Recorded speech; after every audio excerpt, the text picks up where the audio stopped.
the sprawling Havenwood Wildlife Sanctuary, a verdant mosaic of meticulously crafted habitats, hummed with the predictable cadence of dawn. Monkeys chattered in their early morning rituals, lions stretched with resonant yawns, and the towering giraffes began their slow, graceful ballet of feeding. Yet, amidst this symphony of awakening life, the apartment of Dr. Evelyn Reed remained a bastion of serene, almost surgical quiet. The first sliver of sunlight, cautious and pale, crept through her meticulously drawn blinds, illuminating dust motes dancing in the sterile air. Her living space was not a home in the conventional sense, but a finely tuned instrument of scientific pursuit. Bookshelves overflowed with leather-bound volumes on primatology, ethology, and linguistics, their spines uncreased, their pages often annotated with Evelyn's elegant, precise script. A single, minimalist painting adorned one wall, an abstract rendering of interconnected lines, reminiscent of neural pathways or the complex web of communication she so tirelessly sought to unravel. Her kitchen, a pristine expanse of stainless steel and white tile, bore the faint antiseptic scent of disinfectant. The rhythmic clinking of scientific instruments punctuated the silence as Evelyn, clad in a crisp, lab-white smock even at this early hour, meticulously cleaned a set of precise calipers and a specialized acoustic sensor. Each movement was deliberate, economical, devoid of extraneous flourish. Her breakfast, a precisely measured portion of spinach and quinoa, was consumed with the same focused efficiency. A silent ritual performed alone at a small, unadorned table. No lingering over coffee, no idle scrolling on a phone. Her only companions were the hum of the refrigerator and the faint, distant calls of the animals beginning their day, a comforting, almost maternal lullaby that underscored her profound solitude. This was Evelyn's chosen rhythm, a life distilled to its purest, most efficient scientific essence, outwardly cold, but inwardly burning with an almost zealous devotion to the creatures under her care.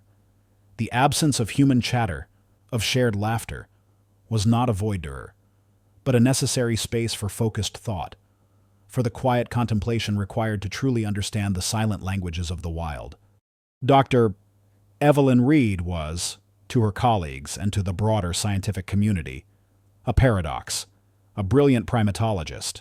Her research papers were lauded in academic journals for their meticulous detail and groundbreaking insights into primate behavior. Yet, in person, she was an enigma. Introverted to a fault, she often preferred the company of her beloved gorillas to the forced niceties of human interaction. She possessed an almost ethereal empathy for great apes, an intuitive understanding that allowed her to connect with them on a level that baffled and sometimes unnerved her peers.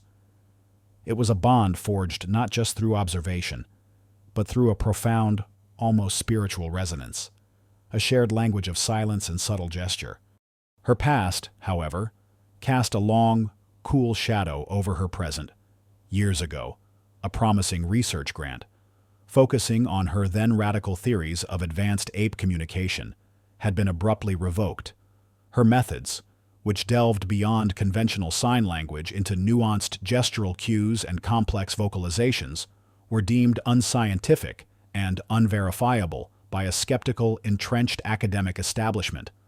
The public dismissal had stung, leaving a deep wound in Evelyn's otherwise unflappable composure. It had made her cautious, even wary, of revealing the full extent of her unique abilities, of showing any vulnerability that could be exploited by those who valued rigid protocol over genuine discovery. The experience had forced her to withdraw, to focus almost entirely on her research within the controlled environment of the sanctuary, a safe haven where she could protect her delicate methods from the harsh glare of skeptical eyes. Her internal conflict was a quiet, persistent hum beneath her polished exterior, a profound dedication to the animals she adored, warring with a deep-seated fear of public scrutiny and the specter of past ridicule. She yearned to truly understand and help her charges, but the echoes of her professional setback made her hesitate to fully embrace the unorthodox means she knew were necessary.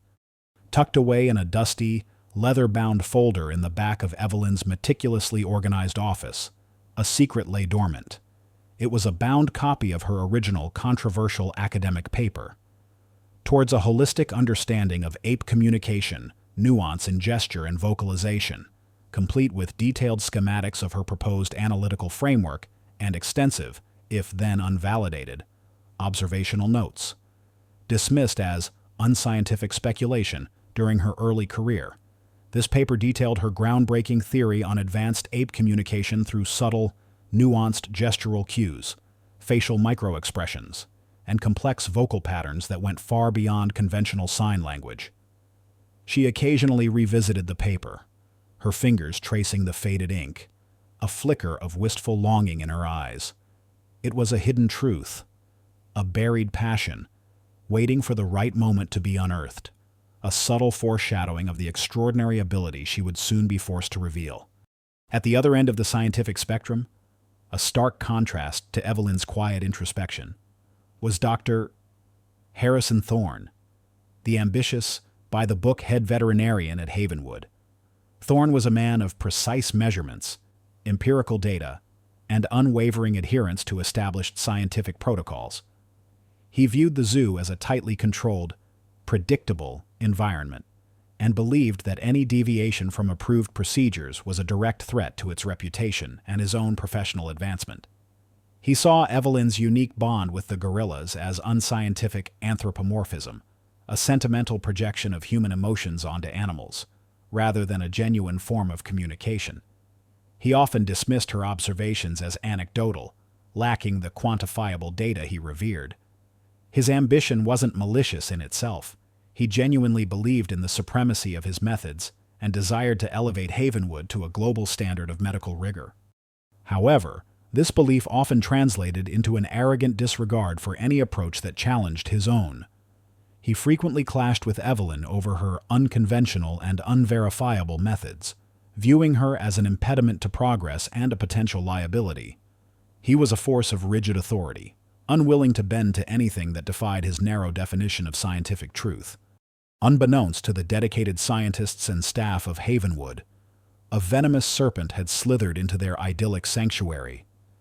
Silas Blackwood, a man who presented himself as a reputable exotic animal dealer and collector, was in reality a cunning and ruthless animal trafficker.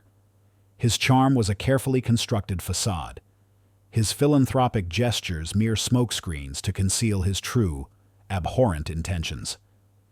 He had recently infiltrated the zoo's intricate supply chain, leveraging a series of seemingly legitimate transactions to gain access and establish a network of contacts. His true objective to secretly target rare and endangered species for his illicit trade. He possessed a chilling ruthlessness, utterly devoid of empathy for animals, viewing them solely as commodities to be bought, sold, and exploited for immense profit. Gorillas, with their rarity, intelligence, and high market value, were a particular prize on his list. He had cultivated an inside contact within the zoo's lower-level staff, a disgruntled, morally flexible individual who, for a price, was willing to turn a blind eye or actively facilitate Blackwood's nefarious schemes. Standing as a quiet counterpoint to Thorne's rigidity and Blackwood's hidden malice was David Miller, the new zookeeper. Fresh out of a highly regarded wildlife management program, David was pragmatic, observant, and possessed a refreshingly open mind.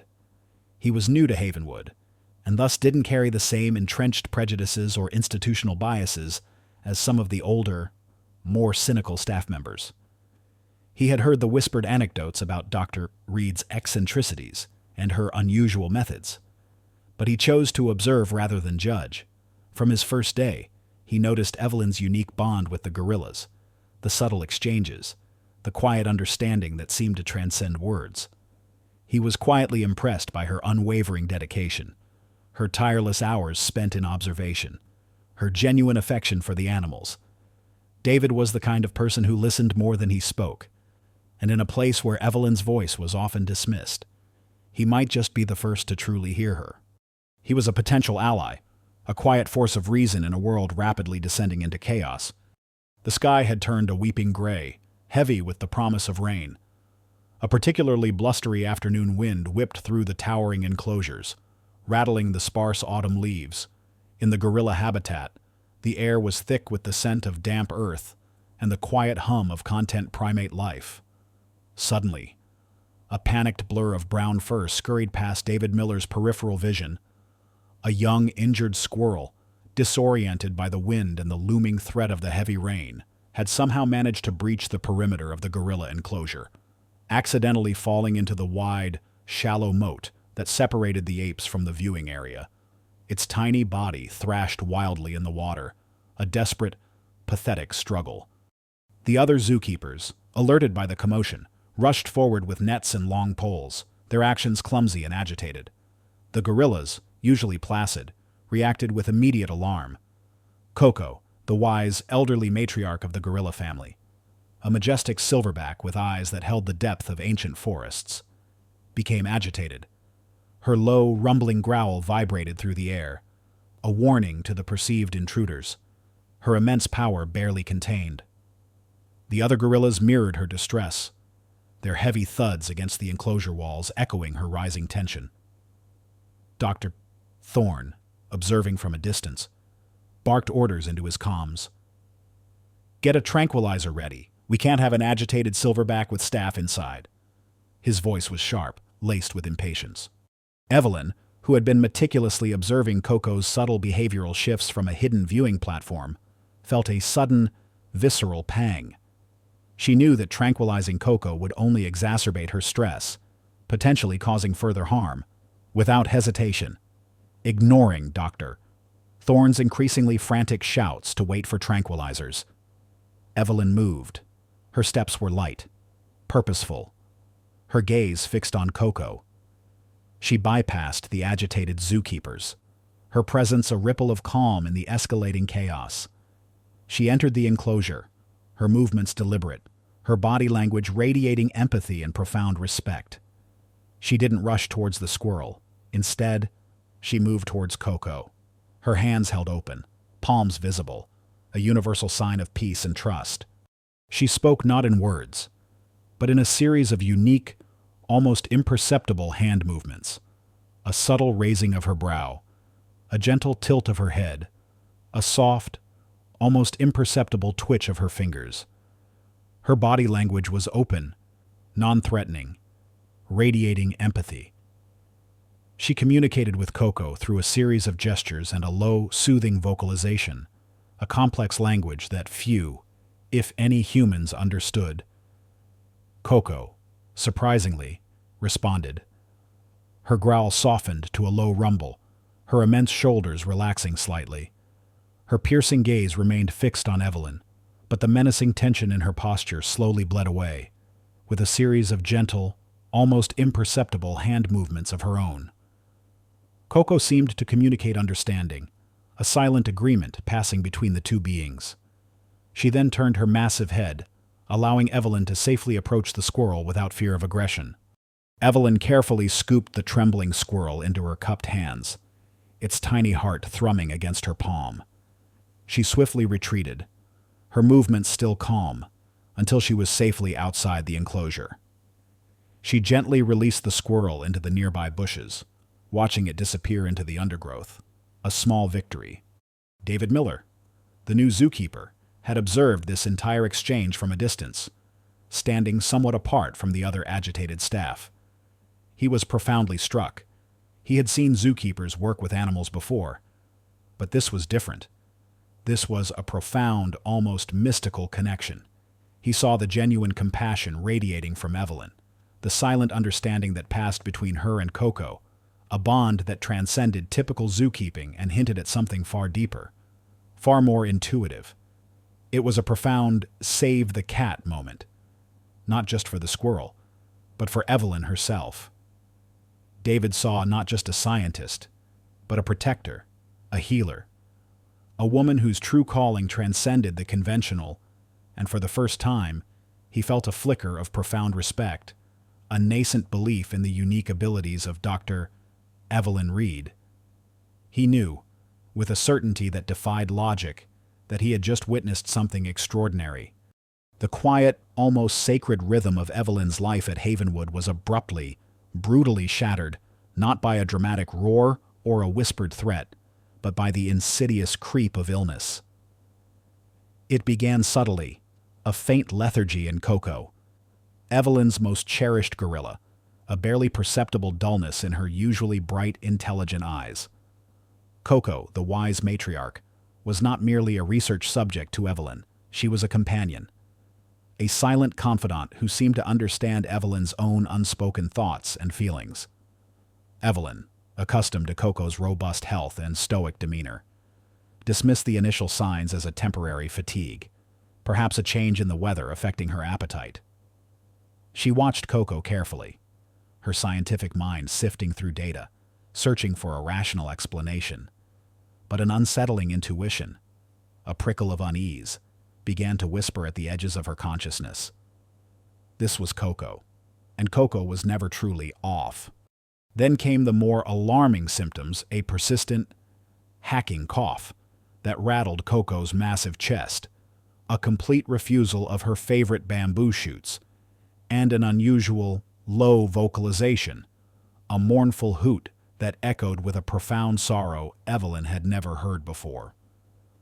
Coco's movements became sluggish, her powerful limbs heavy and uncoordinated. The vibrant energy that usually pulsed from the magnificent silverback, the quiet strength that was her hallmark, slowly drained away, replaced by a terrifying fragility. Evelyn spent hours in Coco's enclosure, her heart a leaden weight in her chest, observing every labored breath, every flicker of distress in those ancient, knowing eyes. She knew, with a certainty that transcended empirical data, that this was not a simple viral infection, not a common cold. This was something deeper, something profoundly wrong. And it struck at the very core of Evelyn's meticulously ordered world. The silent, profound connection she shared with Coco now pulsed with a terrifying urgency. Dr. Harrison Thorne, however, remained stubbornly, predictably, unperturbed. His crisp white coat seemed to radiate an aura of clinical detachment as he reviewed Coco's preliminary blood work, his brow furrowed in a practiced, analytical frown. He dismissed Coco's increasingly alarming symptoms as a common viral infection, a minor inconvenience that would pass with time and standard treatment.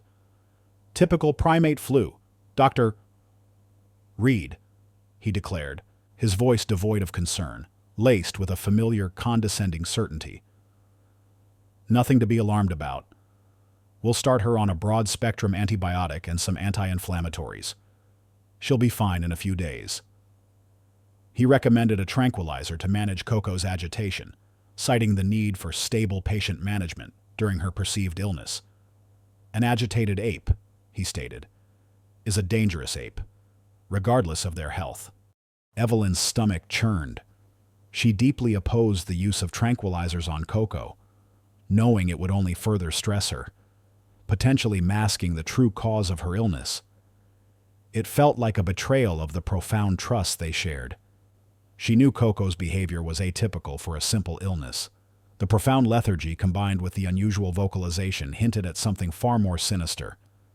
Her scientific mind, rigorously trained to seek rational explanations, frantically searched for empirical data, for a logical counter to Thorne's dismissive diagnosis. But her intuition, a visceral, almost primal scream within her, insisted on danger, on a hidden threat. She felt a deep sense of dread and helplessness, torn between following Thorne's conventional, by-the-book protocol, which her gut insisted was wrong and potentially harmful, and risking her entire career by pursuing her own unorthodox understanding of Coco's communication, a path that had led to public ridicule and professional setback in the past. The fear of public scrutiny, of a repeat of her professional humiliation, intensified, a cold knot in her stomach that made her hesitate.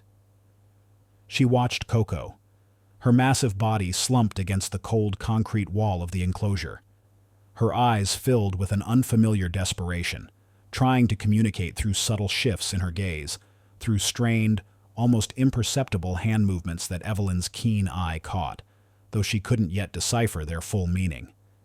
She's trying to tell me something vital, Evelyn realized. A powerful, irresistible urge to act bubbling up from the depths of her being, overwhelming her apprehension. The fear of inaction, of failing Coco, eclipsed her fear of ridicule.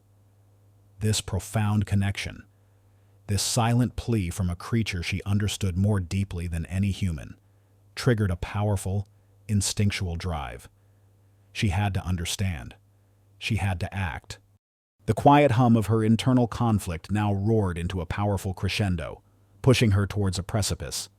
During a frantic, early morning checkup, just as the first rays of dawn pierced through the zoo's humid air, Coco, weak but resolute, made a desperate, undeniable attempt to communicate. Evelyn, kneeling by Coco's side, her hand gently stroking the gorilla's matted fur, felt Coco's trembling breath against her palm. Suddenly, Coco's large, powerful hand reached out, her fingers clumsy but deliberate, forming a simplified, yet clearly recognizable series of established ASL American Sign Language signs. These were basic signs that Evelyn and her team had taught Coco years ago as part of a rudimentary communication program. Signs Coco rarely used beyond simple requests for food or comfort. With immense effort, Coco's heavy hand signed "Danger." Evelyn froze. Her breath hitched in her throat. The single word, clearly articulated through sign, resonated with a chilling clarity. Coco's eyes, clouded with pain and a terrifying urgency, locked onto Evelyn's. Then, with another surge of desperate strength, Coco pointed, not towards herself, not towards anything in her immediate vicinity, but frantically towards the distant Sumatran tiger enclosure, a completely different section of the zoo, far from the primate habitats. Her arm, heavy with illness, trembled as she held the direction for a long, agonizing moment, her gaze unwavering. "Tigers," Evelyn whispered, her voice barely audible, a profound shock washing over her. "Coco, what? What about the tigers?" But Coco had spent her last ounce of strength. Her hand fell limp, her eyes fluttered closed, and her massive body slumped further, slipping into unconsciousness. She had delivered her desperate plea, leaving Evelyn with a bewildering, terrifying string of words, a fragmented puzzle of a secret, and a crushing sense of responsibility. The world, which had moments ago seemed ordinary and predictable, now pulsed with a terrifying, unknown urgency. Coco's simple, yet profound. Communication had ripped through Evelyn's carefully constructed scientific detachment, forcing her to confront a reality far stranger and more dangerous than any scientific paper could ever describe. This was the definitive point of no return. Evelyn could no longer dismiss Coco's behavior as mere sickness or anthropomorphic delusion.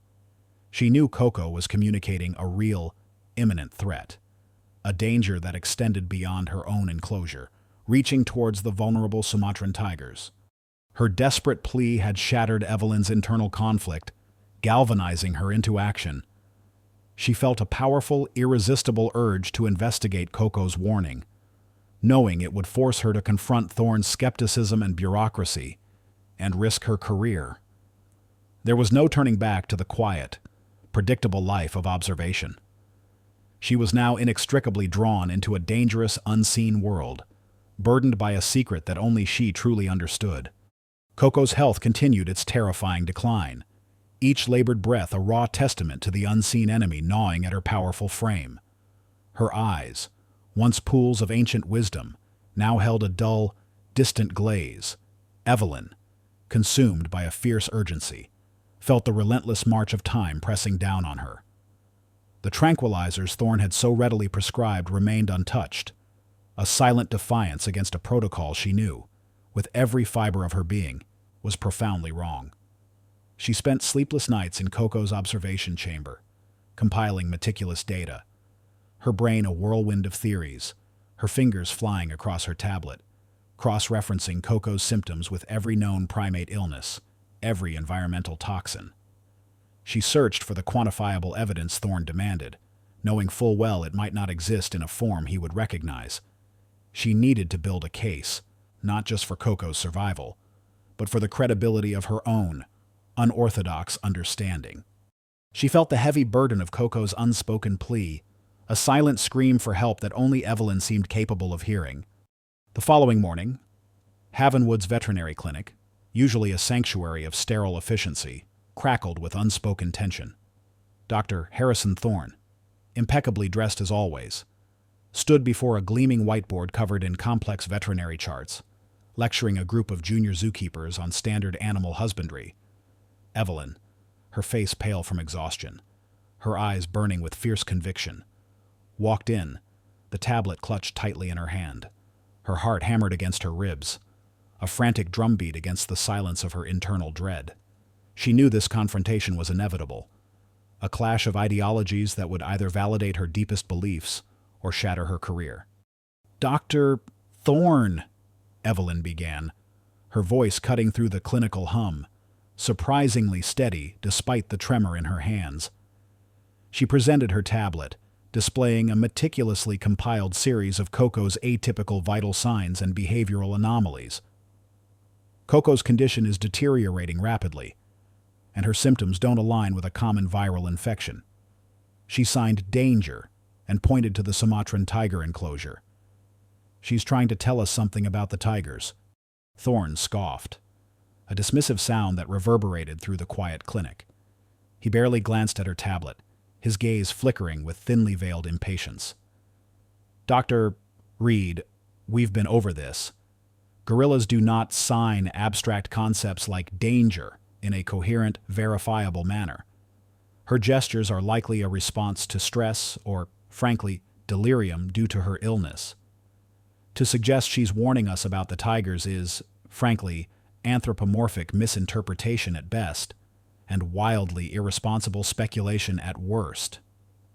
His voice was laced with a patronizing tone, designed to deflate her argument, to expose her perceived lack of scientific rigor. He crossed his arms, his posture radiating an unyielding authority. "We adhere to established scientific protocols here, Dr. Reed, not to sentimental interpretations of animal behavior. Your methods are unconventional, unscientific, and, quite frankly, bordering on professional misconduct. I warn you against creating unnecessary panic. Focus on Coco's medical treatment as prescribed. Any deviation, and I will be forced to report you to the zoo director for insubordination." His threat hung in the air, cold and precise, a clear reminder of her past professional setback, designed to silence her, to force her back into her prescribed box. The sting of Thorne's words was immediate, a familiar ache of dismissal that brought with it the bitter taste of past failures.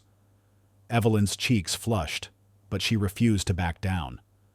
This wasn't just about her career now. It was about Coco, and about the tigers, who were undoubtedly in grave danger. She understood that Thorne, in his rigid adherence to protocol, was blind to the nuances of Coco's communication. He saw only a sick animal, not a sentient being desperately trying to convey a critical truth. She knew she had to show him, to prove it in a way that even his empirical mind couldn't deny. Desperate, Evelyn returned to Coco's enclosure. The air inside was thick with the scent of medication and the quiet desperation of a creature in distress. Coco lay slumped, her breathing shallow, her eyes half closed. Evelyn knelt beside her, her heart aching with a fierce love and a burgeoning fear. This was it, her chance to prove her intuition, to unveil the hidden language she had spent decades studying, the very talent that had been dismissed as folly. She had to take the risk.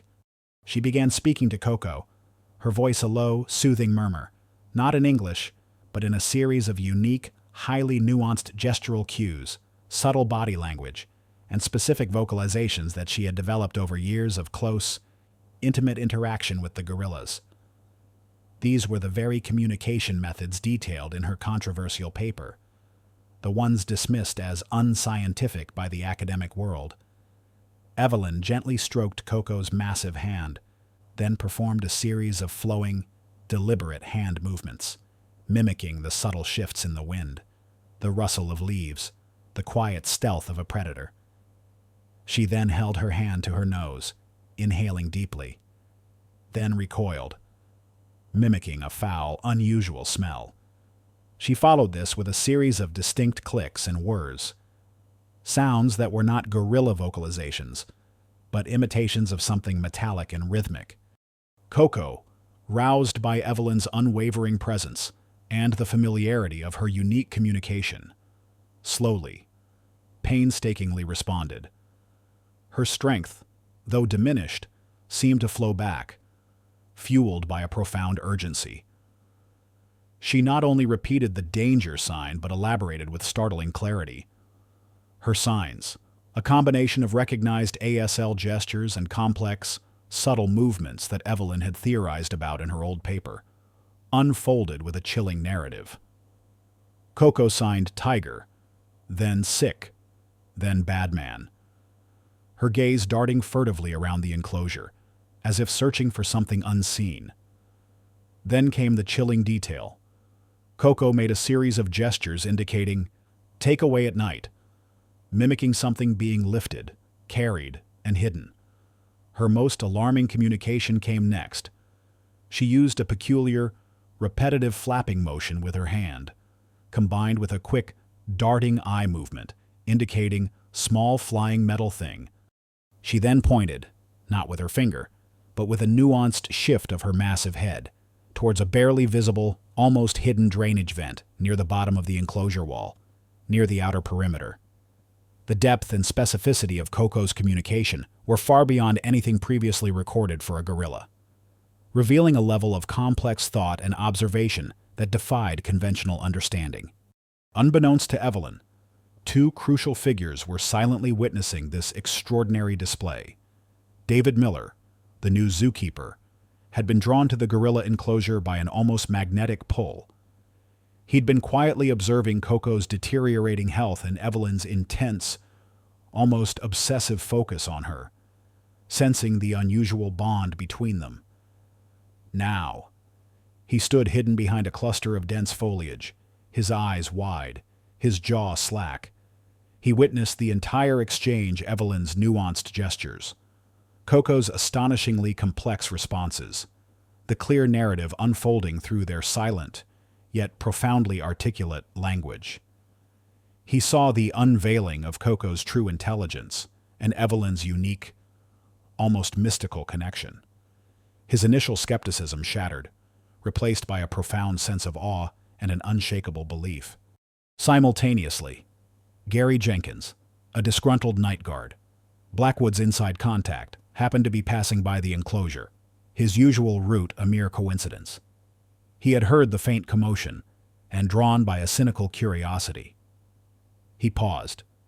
He caught glimpses of Coco's agitated signing, her frantic gestures, and Liam's intense reaction. He didn't understand the full depth of the communication, but the words "bad man" and the frantic gestures about "take away at night," combined with Coco pointing towards the outer perimeter, unnerved him. He recognized the potential threat to Silas Blackwood's meticulously planned operation.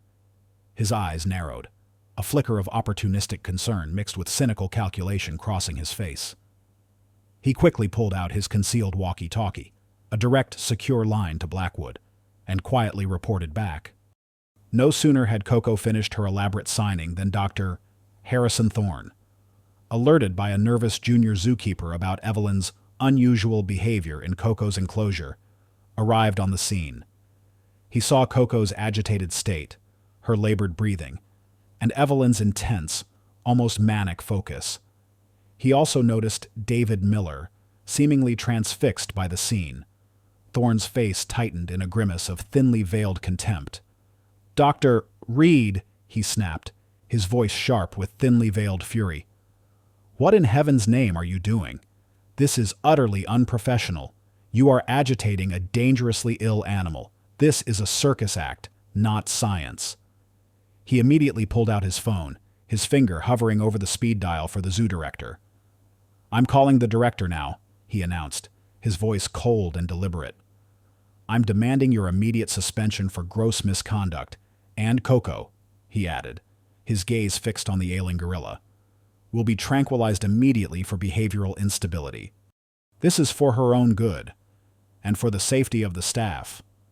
He was visibly furious, worried that Evelyn's actions would expose his own lack of control, his inability to manage the situation according to his rigid protocols, especially given Coco's rapidly deteriorating health. Far away, in a luxurious, soundproofed office overlooking the glittering lights of the city, Silas Blackwood received Gary Jenkins's hushed report. He leaned back in his plush leather chair, a glass of amber liquid swirling in his hand, a look of bored indifference on his face. "A sick ape is signing bad man and taken at night," he scoffed, his voice dripping with condescension. "Jenkins, are you losing your mind? It's a gorilla, not a detective." But then, Jenkins added a crucial detail. She was pointing to the drainage vent. "Sir, the one I reported needing repairs last week, and she was making a strange whirring sound, like a drill. And she mimicked a smell. Sir, a strange, sweet smell." Blackwood's eyes, which had been devoid of emotion, suddenly sharpened. The mention of the drainage vent, the whirring sound, the specific smell, it unnerved him. He had chosen that vent as a subtle, easily concealed access point to the tiger enclosure, a pathway for his specialized tools and sedatives. And the whirring sound was the unique sound of his custom-made, silent drill. Ghost, his stealth operative, had indeed used a specific, potent sedative. The gorilla. The gorilla actually witnessed something. A chilling realization dawned on him. This was no random animal behavior.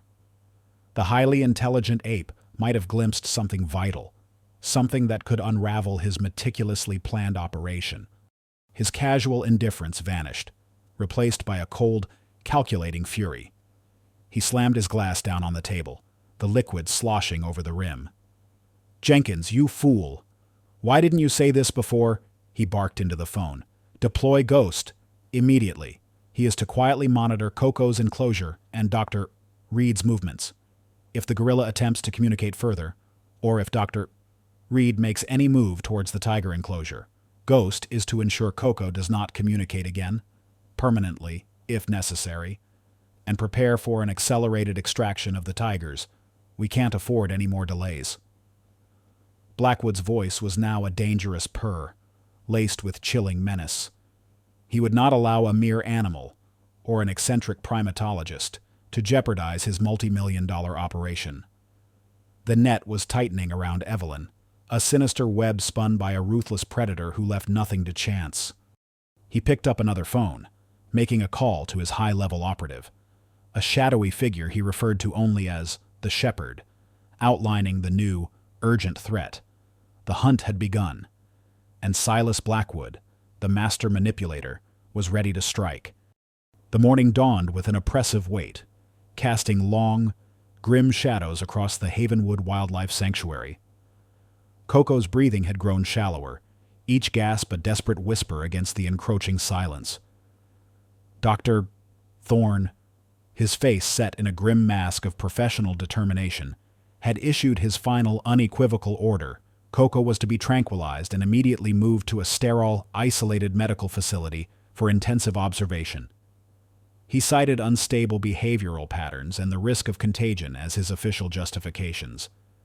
But Evelyn knew the true reason to silence Coco, to isolate Evelyn, and to reassert his unquestioned authority in the face of her inconvenient truth. The zoo director, a man more accustomed to fundraising galas than interspecies intrigue, had, under Thorne's relentless pressure and concern about potential public panic, reluctantly approved the transfer. This was no discreet medical procedure.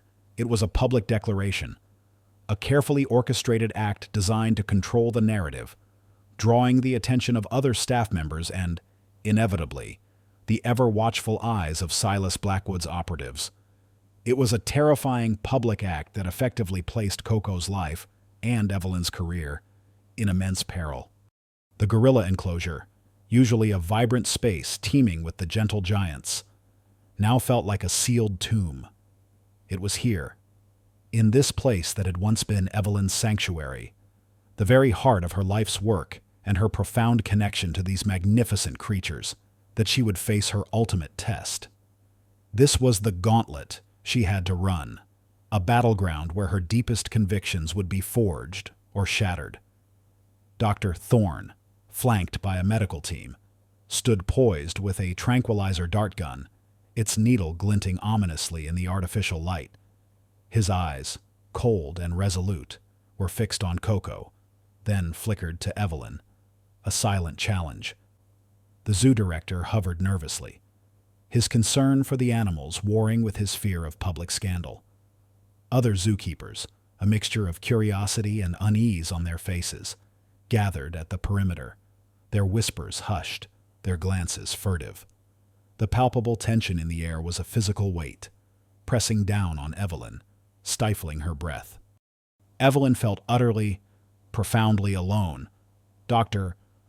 Thorne had effectively ostracized her, his dismissal of her unscientific methods widely known among the staff. Most other zookeepers, while perhaps harboring private doubts about Thorne's rigid approach, were too afraid of his authority, or too ingrained in conventional thinking, to publicly support her. David Miller, though supportive in his own quiet way, could only offer limited help without risking his own nascent career. He stood at the edge of the crowd, his gaze fixed on Evelyn, a silent beacon of encouragement. But his hands were tied. Evelyn had to face Thorne's suffocating skepticism, the rigid bureaucracy of the zoo administration, and the looming unseen threat of Silas Blackwood's pervasive operation, all while struggling desperately to save Coco and, by extension, the Sumatran tigers. She was seemingly alone, armed only with her intuition and a desperate, unverified truth. The weight of this isolation was crushing, yet it also ignited a fierce, protective fire within her. The most agonizing pressure came from the relentless march of time. Thorne had set a firm, unyielding deadline. Coco would be tranquilized and moved to the isolated medical facility by dawn. The first pale streaks of sunrise were already bleeding across the eastern sky, painting the enclosure in a chilling, pre-dawn glow. Evelyn had only a few precious hours, mere minutes now, to convince everyone, to find concrete, irrefutable evidence of the danger to the tigers, before Coco was silenced. Her crucial communication dismissed as the ramblings of a delirious animal, and potentially moved beyond Evelyn's reach. And if Coco was silenced, the fate of the Sumatran tigers was sealed. The silent alarm that had emanated from Coco had resonated deeply within Evelyn. She understood, with chilling clarity, that Silas Blackwood, having received Gary Jenkins's report, would be accelerating his own nefarious plan. He knew Coco had witnessed something. He knew the clock was ticking for him too. The pressure was immense, a vice tightening around her heart, threatening to crush her hope. Every second felt like an eternity, every tick of the clock a countdown to disaster. Far away, in his command center, Silas Blackwood paced, his eyes fixed on a live, encrypted feed from a discreet camera he had placed near the gorilla enclosure, courtesy of Gary Jenkins. The intelligence about Coco's planned transfer had reached him moments ago, relayed by Jenkins's hushed report. "The old ape must be dealt with," he muttered, his voice a low growl, "before she can reveal any more." He knew the transfer was designed to isolate Coco, making her vulnerable, but also creating a window of opportunity for him. He needed to accelerate his own plans, to remove the tigers before Coco, or more accurately, Evelyn, could expose him further. He barked orders into his comms, his voice sharp with a chilling urgency. Execute Phase 1 of the tiger extraction immediately, and secure Coco. No communication, no interference. Thorne's sedative should buy us enough time. He had dispatched more of his operatives, a small, highly trained team specializing in animal extraction and silent infiltration, to begin preparations at the tiger enclosure, ready to seize the moment Coco was sedated. His confidence, though briefly shaken by Coco's unexpected communication, was absolute. He had accounted for everything: the emotional vulnerability of the primatologist, the solemn atmosphere of the zoo under the pall of Coco's illness, the limited public interference during a medical transfer. It was all a perfect setup for his final strike. He would have the Sumatran tigers, and then he would vanish, leaving no trace, no witness. He had no doubt he would succeed. The old ape was sick, and the primatologist was simply an inconvenient obstacle. The first rays of sunlight pierced the morning mist, casting long, distorted shadows across the enclosure. Dr.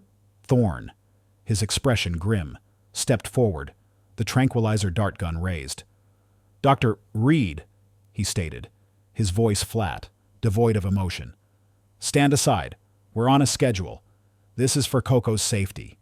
Evelyn, her face pale but resolute, stood her ground, her body trembling slightly. But her eyes locked on Coco. She noticed Coco's gaze, weak but still lucid, flickering from Thorne's dart gun to Evelyn, then to the hidden drainage vent near the perimeter of the enclosure, the same vent Coco had pointed to during their earlier, crucial communication. Evelyn's heart hammered against her ribs. She had to act. She had to connect. She remembered Coco's signs, the unusual sounds and smells. She had reviewed them relentlessly in her mind all night. The high-pitched whirring Coco had mimicked, the chemical smell that made Coco recoil, the small flying metal thing with darting movements, and the insistence on take away at night from the hidden vent. Evelyn knew she needed to trigger Coco to reveal more, something so undeniable that even Thorne would be forced to listen. "Coco," Evelyn whispered, her voice low and urgent, ignoring Thorne's command. She knelt beside the ailing gorilla, her hand gently stroking Coco's fur. She began to replicate the whirring sound Coco had made, a soft, buzzing imitation, her fingers subtly twitching to mimic the small, flying metal thing. She then exaggeratedly sniffed the air, recoiling dramatically, trying to trigger Coco's recognition of the noxious chemical smell. She used her most nuanced, deeply empathetic communication, not just ASL, but the intuitive, almost telepathic gestures that only she and Coco share. A language of trust forged over decades. Coco, roused by Evelyn's unwavering presence and the familiarity of her unique communication, slowly, painstakingly responded. Her strength, though diminished, seemed to flow back, fueled by a profound urgency. Her eyes, which had been dull and distant, suddenly sharpened, focusing intensely on Evelyn. Her large hand, trembling with effort, reached out, not to Evelyn, but to a nearby, small, discarded piece of a broken branch. With painstaking slowness, Coco used the branch to scratch out a series of shapes on the soft earth of the enclosure, a rough circle, then a series of concentric lines radiating outwards, then a distinct, elongated rectangle connected by a thin line. It was a crude, yet unmistakable, representation of the zoo's underground drainage system, a detail only she and the maintenance crew would know. She then pointed, forcefully, with the branch, to a very specific, almost hidden, and often overlooked junction point within that diagram, a spot where the drainage line from the tiger enclosure converged with the main system, just before exiting the zoo grounds near the perimeter fence. This was the exact spot where the bad man had been tampering. Then, with one final, monumental effort, Coco lifted her arm, not to sign, but to draw. Her fingers, heavy with pain, dragged across the rough concrete wall, leaving a faint, dark smear. With astonishing clarity, Coco then drew a crude, yet undeniably recognizable, tiger's head, followed by a jagged, unmistakable representation of a cage, and then a series of urgent, rapid, downward strokes. Her meaning was clear. The tigers were being trapped, being taken down, being removed. She communicated the truth, leaving Evelyn with the profound understanding of the immediate danger. The sanctuary of Havenwood, usually lulled by the gentle hum of contented animal life, now erupted in a cacophony of urgent shouts and the thunderous beat of running feet. The intercepted message, the discovered camera, David's startling identification of the drill sounds and sedatives, and Evelyn's chilling insight into Jenkins's complicity, it all converged in a whirlwind of undeniable proof.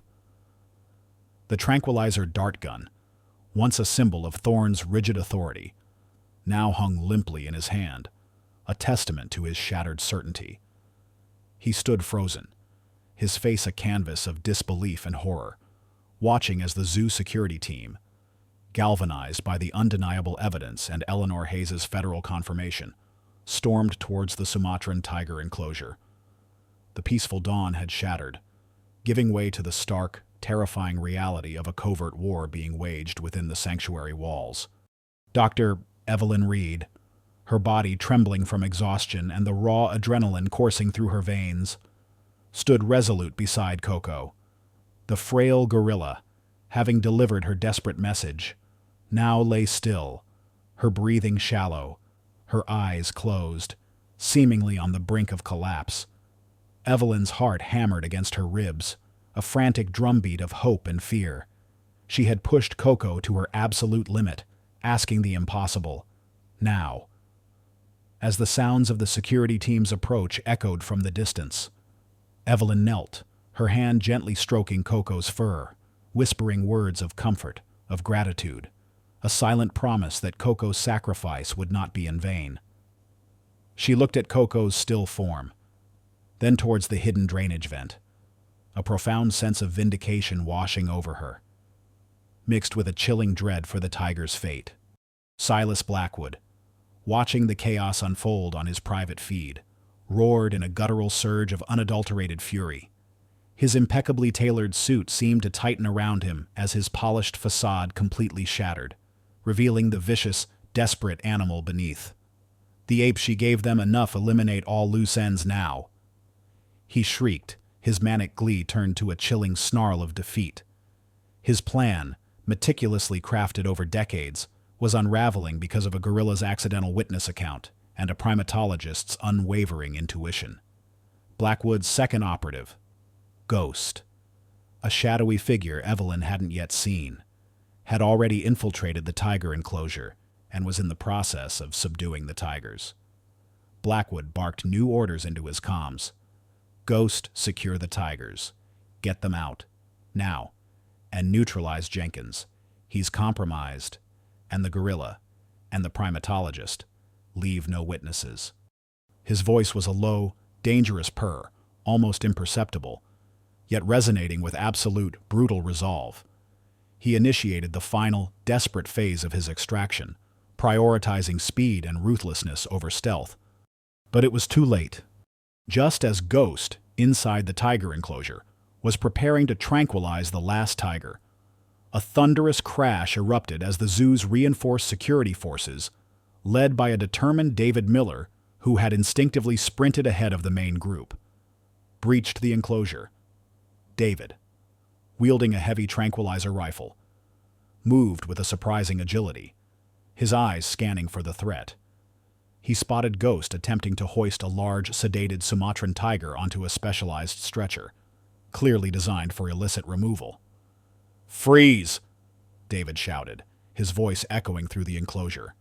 Ghost, caught completely off guard, abandoned the tiger and lunged towards David, a glint of metal in his hand.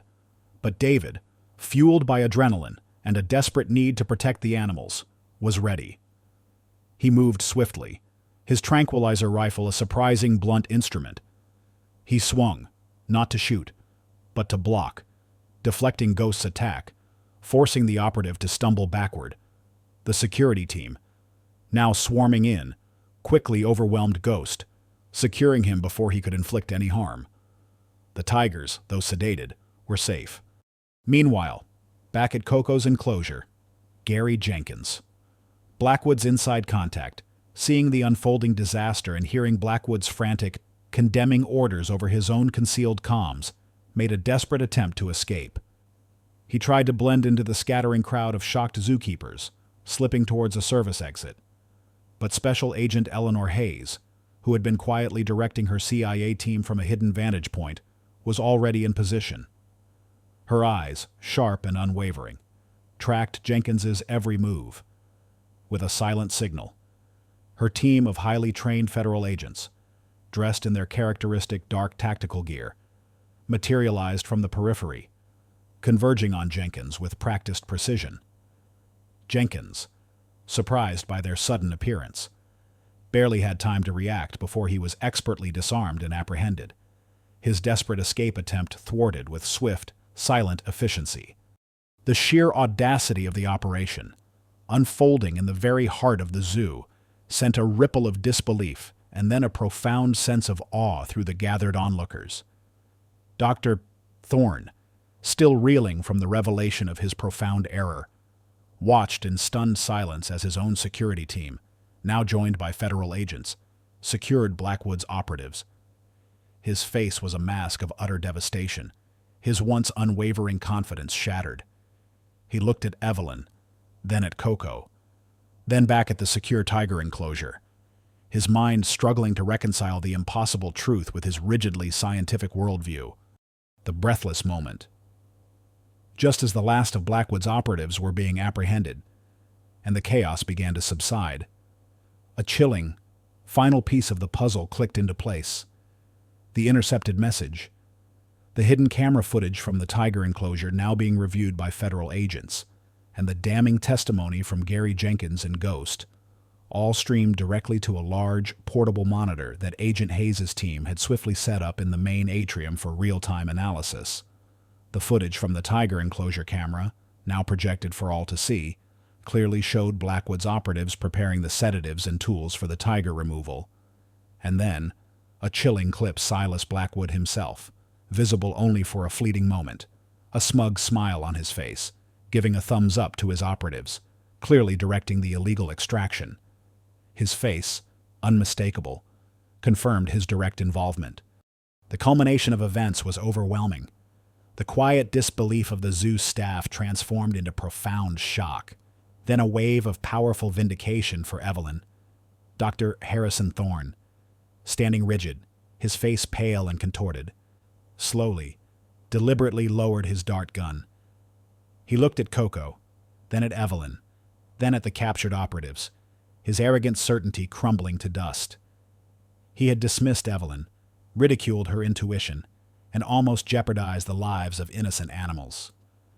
Now, the undeniable truth, revealed by a gorilla's desperate plea and a primatologist's unwavering faith, stood before him, a towering monument to his colossal misjudgment. His jaw tightened, a silent battle raging within him. He felt a profound, burning shame, a realization of the terrifying implications of his own hubris. The zoo director, his face streaked with tears of relief and burgeoning respect, rushed to Evelyn. "Dr. Reed," he choked out, his voice thick with emotion. You were right, all along. Forgive us. Forgive me." He extended his hand, a gesture of profound apology and gratitude. The other zookeepers, who had once whispered about Evelyn's eccentricity, now looked at her with a mixture of profound admiration, guilt, and a dawning understanding of the true depth of her abilities. Billy Miller, still on his field trip, stood frozen. His jaw dropped, his eyes wide. He had mocked Evelyn, had dismissed her as an eccentric and a dreamer, had called her the crazy ape lady. Now, he saw her, standing firm, the center of an unfolding drama, her face etched with quiet triumph, surrounded by the undeniable revelation of a terrifying truth and the heroic rescue of the endangered tigers. He looked at the subdued Thorne, then at the confident Agent Hayes, then back at Evelyn. His face, mirroring the expressions of his classmates, transformed from disbelief to astonishment, then to an overwhelming surge of admiration. It's real," one of them whispered, his voice barely audible. "She wasn't lying. Dr. Reed. She actually told the truth." The murmurs swelled, transitioning from disbelief to astonishment, then to an overwhelming, heartfelt round of spontaneous applause. It wasn't just for the averted crisis, but for the quiet, understated genius of Dr. Evelyn Reed, and the incredible, undeniable intelligence of Coco. The crowd's faces, once filled with polite skepticism or patronizing pity, now reflected a profound sense of vindication for the young scientist. Their initial dismissal dissolved entirely, replaced by a collective, palpable sense of awe, and finally, a surge of overwhelming admiration. As the applause swelled, Detective Marcus Riley, still disheveled from his frantic drive, finally arrived on the scene, having been alerted by the sudden surge in federal activity. He pushed through the throng of stunned onlookers, his eyes wide, his brow furrowed in confusion. He had dismissed Liam, the boy from his last case, as a fantasist, a child caught in a fantasy. Now, he witnessed a far grander, more immediate drama unfolding. He saw the captured operatives, the relieved zoo director, and the undeniable awe on the faces of the zoo staff. He saw Dr. Thorne, looking utterly defeated, and at the center of it all, Dr. Evelyn Reed, her face radiating a quiet triumph, surrounded by the clear, undeniable proof of a conspiracy she had uncovered through a gorilla's extraordinary communication. Marcus's eyes widened in stark realization. He had once scoffed at the idea of unseen truths and overlooked details. Now, he saw a living embodiment of it. He remembered his own dismissive attitude towards Liam O'Connell, the boy who had claimed his grandfather was a spy. He remembered his arrogance, his certainty that he knew best. The parallels were chilling. He had been so utterly, irrevocably wrong with Liam. And here, again, was a person, an unexpected hero, who had seen beyond the obvious, who had heard the whispers that others dismissed as mere noise, the raw, visceral force of the moment. The undeniable evidence before his eyes shook Marcus to his core. The magnitude of his past error, his profound lack of judgment, his professional arrogance, crushed him. He looked at Evelyn, tears stinging his eyes, a profound sense of shame washing over him. The woman, standing there, small but resolute, a beacon of truth, was a living testament to his own profound blindness. His cynicism, his prejudice, his rigid adherence to conventional thinking, it all crumbled, reduced to dust by the sheer undeniable brilliance of this unassuming scientist. He had been so utterly, irrevocably wrong. The vindication was not just for Evelyn. It was a devastating, public indictment of his own profound professional failings. He felt a deep, wrenching pang of guilt, a desperate need to atone for his monumental mistake. His once rigid worldview had shattered, opening the way for a painful but necessary transformation. He knew, with a certainty that transcended logic, that his life and his career would never be the same. The seismic shockwaves from Blackwood's foiled plot continued to reverberate through Havenwood, long after the last of his operatives had been carted away in unmarked federal vehicles. The news of Robert the Serpent Silas Blackwood's capture exploded across every major news channel, his meticulously crafted image as a benevolent philanthropist reduced to ashes, replaced by chilling mugshots and damning exposés of his global animal trafficking empire. The seamless facade he had maintained for decades crumbled under the weight of irrefutable evidence, intercepted communications, the hidden camera footage, the testimony of his compromised insiders, and the sheer audacity of his attempts to silence a gorilla and a primatologist. The CIA, in a rare, detailed public statement, confirmed his long-standing treachery, his ruthless pursuit of endangered species, and his chilling disregard for life.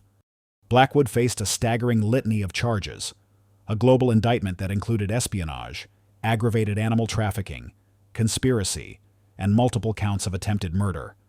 His trial, a swift and unceremonious affair held under intense international scrutiny, laid bare the depths of his calculated betrayal, his decades-long scheme to exploit the wild for personal gain. He was swiftly convicted and sentenced to multiple life terms in a maximum security federal prison, his vast fortune seized and redirected to global conservation efforts, his meticulously cultivated reputation as a gentleman collector irrevocably destroyed.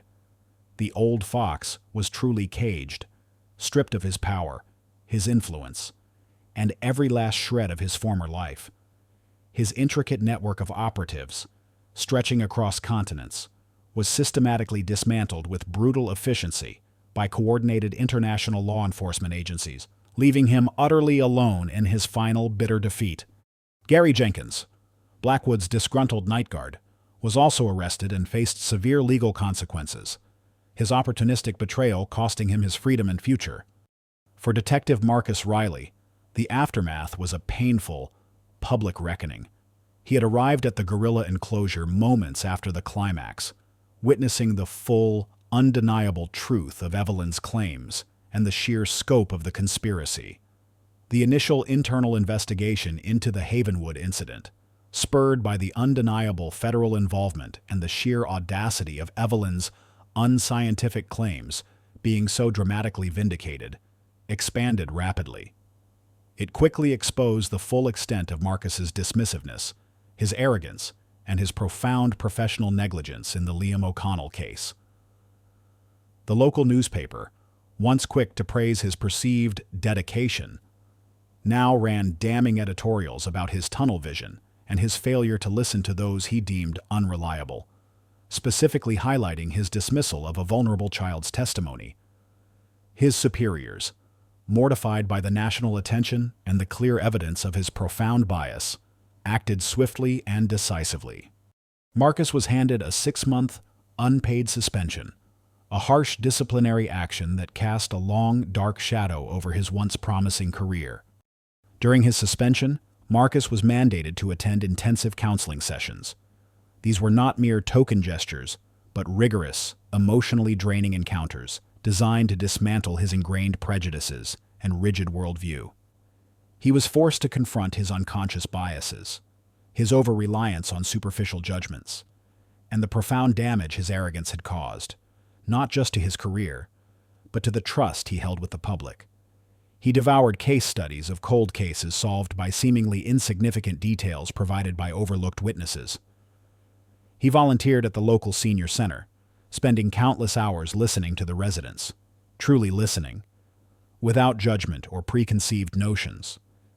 He found himself mesmerized by their stories, recognizing the quiet wisdom that often lay beneath the surface, the subtle observations that could unlock a truth. He saw the world through their eyes, and it was a humbling, transformative experience. He realized that his ambition had blinded him, making him deaf to the quiet voices of truth that often spoke in unexpected ways. His worldview, once so rigid and unyielding, slowly began to soften, paving the way for profound personal growth. Upon his return to duty, Marcus was a changed man. The brash, impatient cadet had been replaced by a quieter, more observant detective. He sought out Evelyn Reed, and more importantly, he arranged a meeting with Liam O'Connell and his guardian.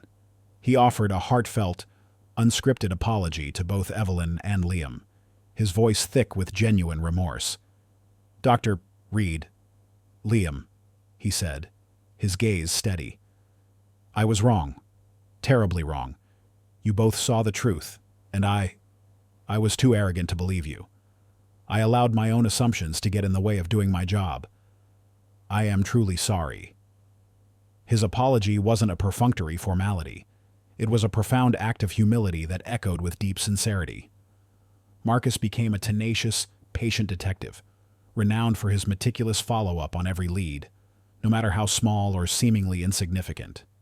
He made it a personal mission to visit and thank every elderly person who called in a tip, listening attentively to their unique perspectives, understanding that wisdom often came from unexpected places.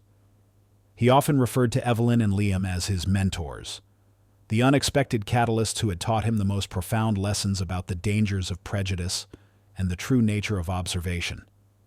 He even started a small, unofficial program at the police academy, where he shared his own story of failure and redemption, using himself as a cautionary tale to impress upon new recruits the importance of listening, truly listening, to every voice, especially the ones society often dismissed. His repentance was not just spoken, it was lived. a constant, unwavering commitment to rectifying his past wrongs, a quiet testament to a profound personal redemption. The aftermath of Blackwood's capture opened a new, unexpected chapter for Dr. Evelyn Reed. The variability that had isolated her, her profound empathy, her nuanced observational skills, and her intuitive understanding of great apes now became her greatest asset.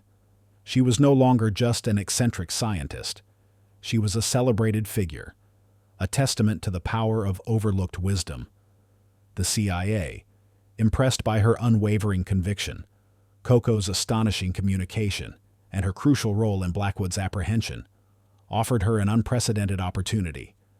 While too specialized for a formal agent role, she was given exclusive access to a newly declassified archive of her grandfather's personal files, a trove of encrypted communications, coded maps, and meticulously documented missions detailing the origins of intelligence gathering focused on animal behavior. She spent hours poring over these documents, her imagination now grounded in undeniable facts, unlocking the secrets of her grandfather's extraordinary foresight in recognizing the potential for animal observation in covert operations. This wasn't just about understanding her grandfather. It was about understanding a hidden history, a secret world where even the quietest whispers of the wild could reveal profound truths. Evelyn, now accompanied by David Miller, who became her most dedicated research assistant, and under the quiet, guiding presence of Special Agent Eleanor Hayes, who became her unofficial mentor, also received a substantial grant to develop an unprecedented interspecies communication program at Havenwood.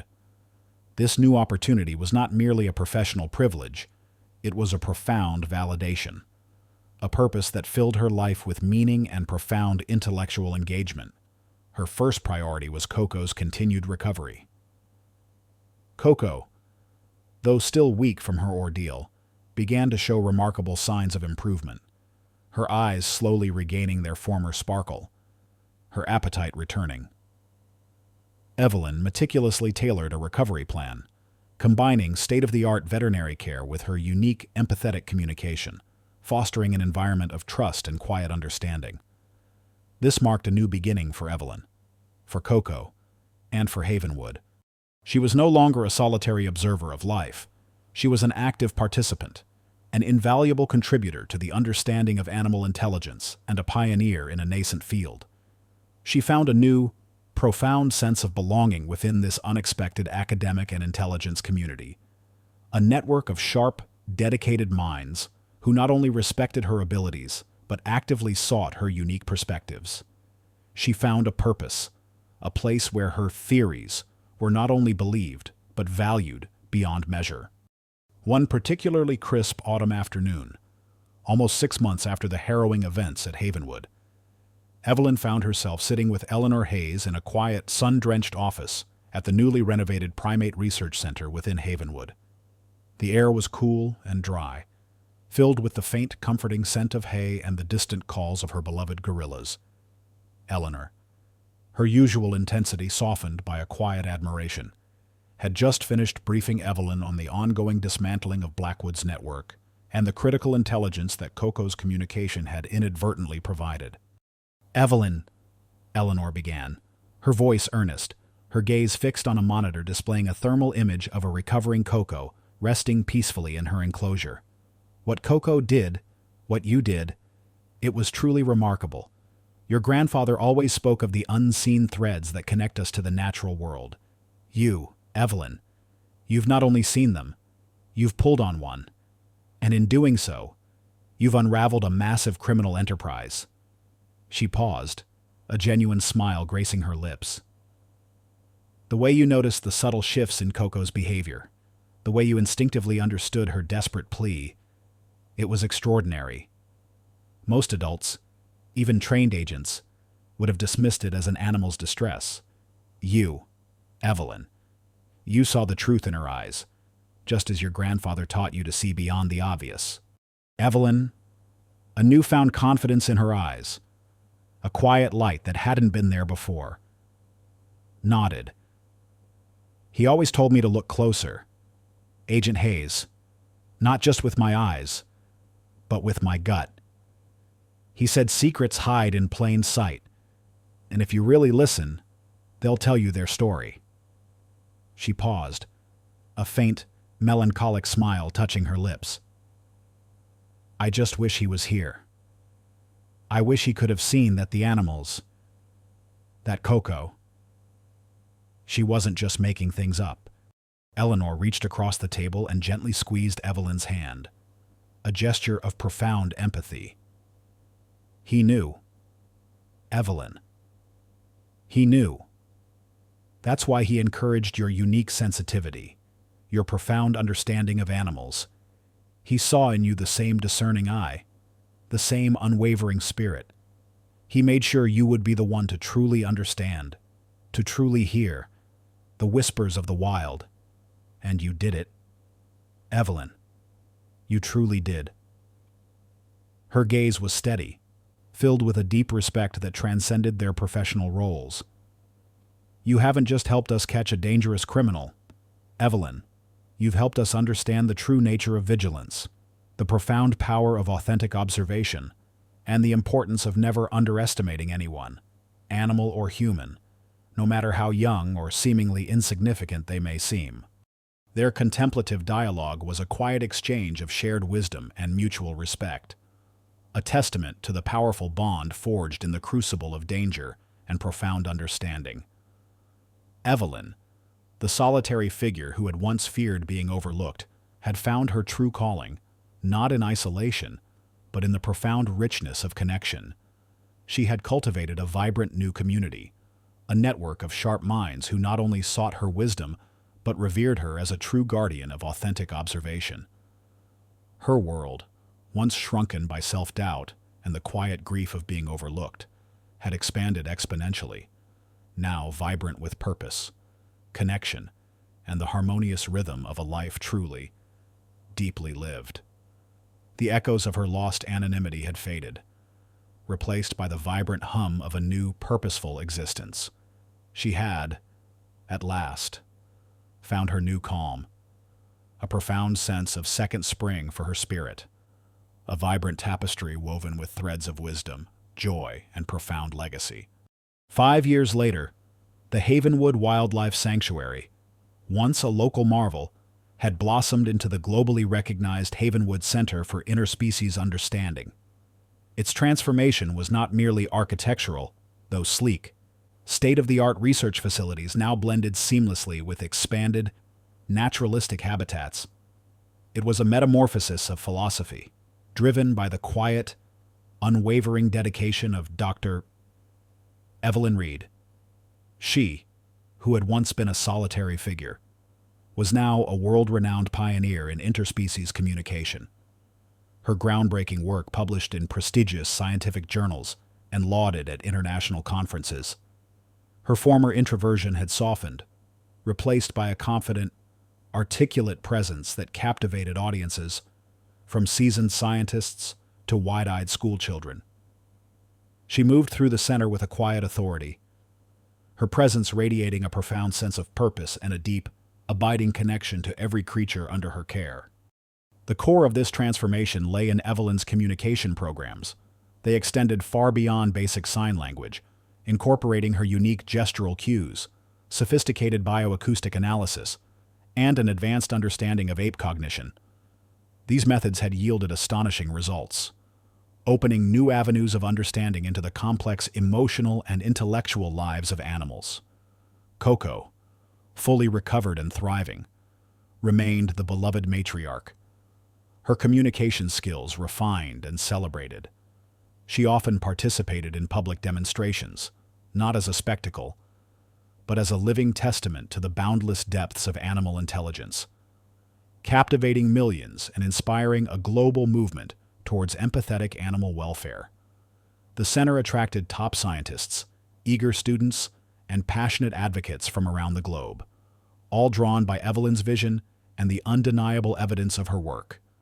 Havenwood was no longer just a zoo, it was a beacon, a living laboratory where the silent whispers of the wild were finally being heard and understood. True to her nature, Evelyn understood that profound knowledge carried a profound responsibility. She established the Coco's Voice Foundation, a non-profit organization dedicated to funding advanced research in interspecies communication, ensuring ethical guidelines for human-animal interaction, and bolstering conservation efforts for endangered species worldwide. The foundation actively promoted educational programs in schools, teaching children about animal intelligence and empathy, inspiring a new generation of empathetic scientists and compassionate conservationists. These programs were a direct extension of Evelyn's belief that true understanding began with the youngest minds, fostering a world where empathy was taught alongside literacy. Dr. Harrison Thorne, once the epitome of rigid authority, found his true calling in the foundation. Humbled by his past errors and profoundly changed by Evelyn's quiet strength, he resigned from his position as head veterinarian, accepting a junior role within the foundation. His humility was a stark contrast to his former arrogance, and he became a key figure in the foundation's outreach, frequently speaking at conferences about the dangers of scientific hubris and the paramount importance of open-mindedness. He often worked alongside Evelyn, his once critical eye now a supportive one, his analytical mind applying its rigor to the foundation's complex logistical challenges. David Miller, Evelyn's most dedicated research assistant, had completed his degree in primatology, his quiet pragmatism a perfect foil to Evelyn's visionary intensity. He was now the project manager for several of the Foundation's international initiatives, coordinating research teams across continents, always with a quiet, reassuring presence. His journey, from skeptical zookeeper to passionate advocate, mirrored the profound shift in Havenwood itself. One soft afternoon, as the golden light of dusk filtered through the lush canopy of the gorilla habitat, Evelyn stood with Coco. Coco, her powerful hand gently intertwined with Evelyn's through the mesh, gazed at her with eyes that held the wisdom of ages. Evelyn smiled, a genuine, unburdened smile that reached her eyes, reflecting a peace she had rarely known before. She had found her true calling, not in isolation, but in the profound richness of connection, a connection that extended far beyond the boundaries of her own species. Coco, with a deliberate, profound gesture, used a complex, yet unmistakable sign, a combination of ASL and Evelyn's unique gestural language: love, together, future. Evelyn returned the sign, her heart overflowing with gratitude and a deep, resonant joy. A silent, profound understanding passed between them, a testament to the boundless depths of connection, communication, and empathy between species. The sun dipped below the horizon, casting long ethereal shadows. But the bond between Evelyn and Coco shone, a symbol of hope, understanding, and the harmonious future between humanity and the animal kingdom. Their story, a testament to courage, compassion, and the power of listening to the whispers of the wild, had only just begun. If this story stirred your heart, if it reminds you that courage can alter destinies and that light always finds a path even in the deepest darkness, please leave a comment. Share this story with those who need inspiration. Like, subscribe, and hit the bell to never miss our upcoming stories.